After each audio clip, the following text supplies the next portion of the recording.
آپ معاویہ کی وکالت کرتے ہو، حالانکہ نبی اکرم نے فرمایا تھا کہ میرے صحابی عمار ابن یاسر اسے ایک باغی گروہ قتل کرے گا، تک تو کا فیعت الباغیہ۔ اس سے معلوم ہوا کہ حضرت عمار تو حضرت علی کے لشکر میں تھے، حضرت معاویہ کے مقابلے میں آئے تھے، اور انہیں باغی گروہ قتل کرے گا۔ وہ وہاں قتل ہوئے، شہید ہوئے، تو معلوم ہوا کہ معاویہ باغی تھے۔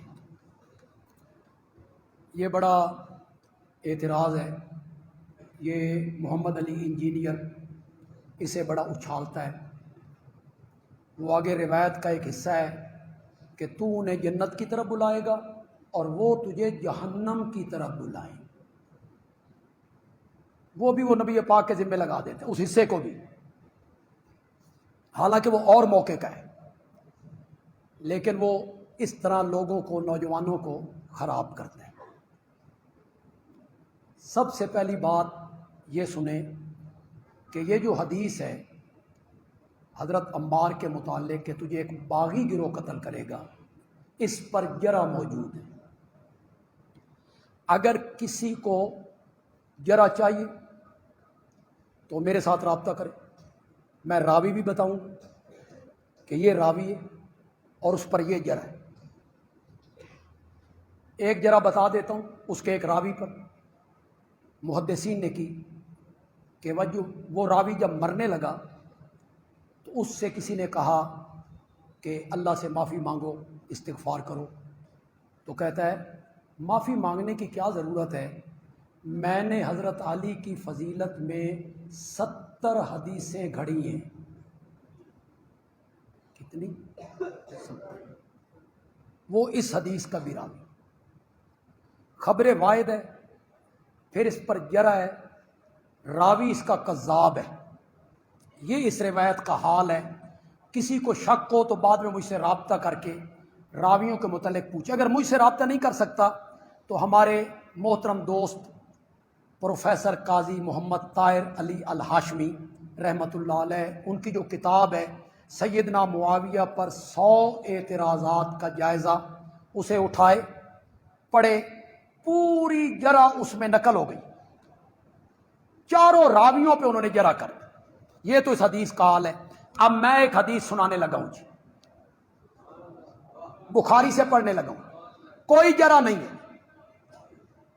نبی پاک کے نواسے حضرت حسن مسجد کے دروازے سے داخل ہوئے، بچے چھوٹے، میرے نبی نے اٹھایا، میرے نبی نے فرمایا ان نبنی ھذا سید،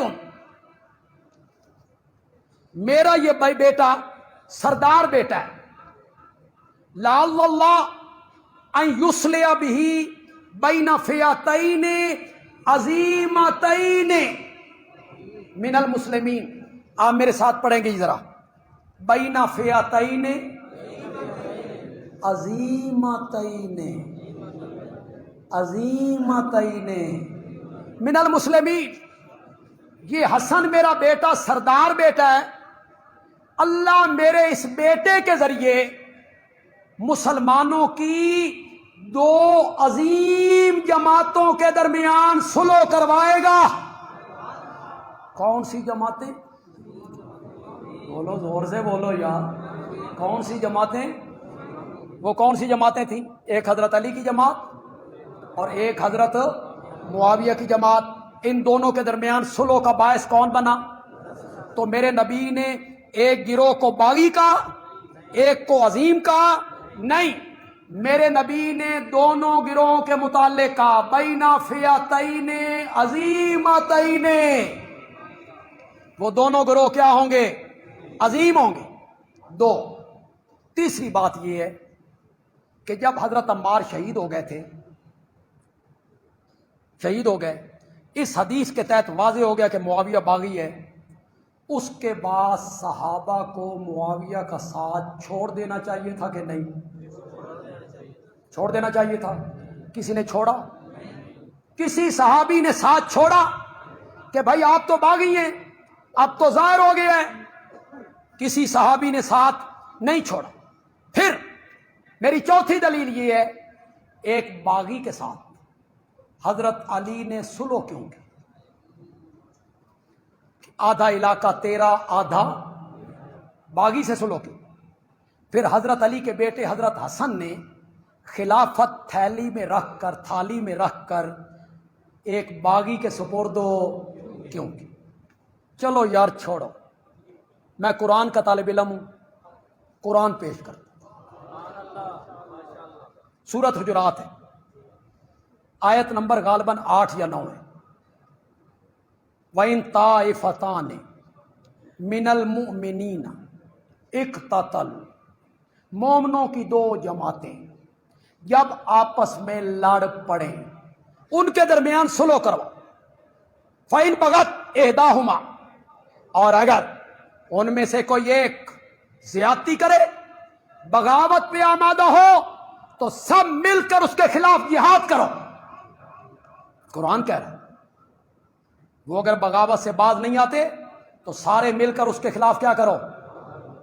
حضرت معاویہ کی جماعت اگر باغی ہوتی تو سارے صحابہ کو قرآن کی اس آیت کے تحت معاویہ سے جہاد کرنا چاہیے تھا کہ نہیں کرنا چاہیے تھا؟ جہاد کرنا۔ دوسرے سوال کا جواب بھی دیں۔ نبی پاک نے کہا تھا معاویہ تیرے خون سے مجھے محسوس ہوتا ہے کہ تیری اولاد میرے نواسے کو قتل کرے گی، اسی لیے معاویہ نے بہت دیر تک شادی بھی نہیں کی۔ دیکھیں، کہنے والوں نے تو یہ بھی کہا کہ یزید معاویہ کے کاندھے پہ تھا۔ مسجد نبوی کے دروازے کے سامنے سے معاویہ گزرے، میرے آقا نے دیکھا تو فرمایا ینتی کے کاندھے پر جہنمی سوار، ینتی کے کاندھے پر جہنمی سوار۔ یہ گزرے حضرت معاویہ کاندھے پہ اٹھا کے نبی پاک کے سامنے سے۔ مزے کی بات یہ ہے کہ یزید نبی پاک کے انتقال کے 11 سال بعد پیدا ہوا ہے۔ سن رہے ہو کہ کون نہیں سن رہے؟ کتنے سال بعد؟ اس کی پیدائش ہے 22 ہجری اس کی پیدائش ہے۔ جڑا بچہ حالے جمیا نہیں اس نو معاویہ دے موڈے تے چڑھایا، گلی تو گزاریا، حدیث کاٹ لی، لوگوں کے سامنے آئی، لوگوں نے کہا سبحان اللہ، نبی پاک نے کہا۔ یہ سب جھوٹ ہے۔ میں تمہیں ایک پائے کی بات بتا دیتا ہوں یار، ایسی بات بتاتا ہوں۔ میں نے کہا نا میرے مخاطب صرف اہل سنت ہے، کوئی اور میرا مخاطب نہیں، صرف اہل سنت سے میری بات۔ ملا علی قاری نے لکھا الموضوعات الکبریٰ میں، اور علامہ ابن کثیر نے لکھا البدایہ والنہایہ میں، ملا علی قاری نے لکھا کل روایت، کرو مانا، فی ذم معاویہ و بنی امیہ و یزید، ہر وہ روایت جس میں معاویہ کی برائی ہو، بنو امیہ کی برائی ہو، یزید کی برائی ہو، وہ روایت موضوع کیا ہوگی؟ کھڑی ہو۔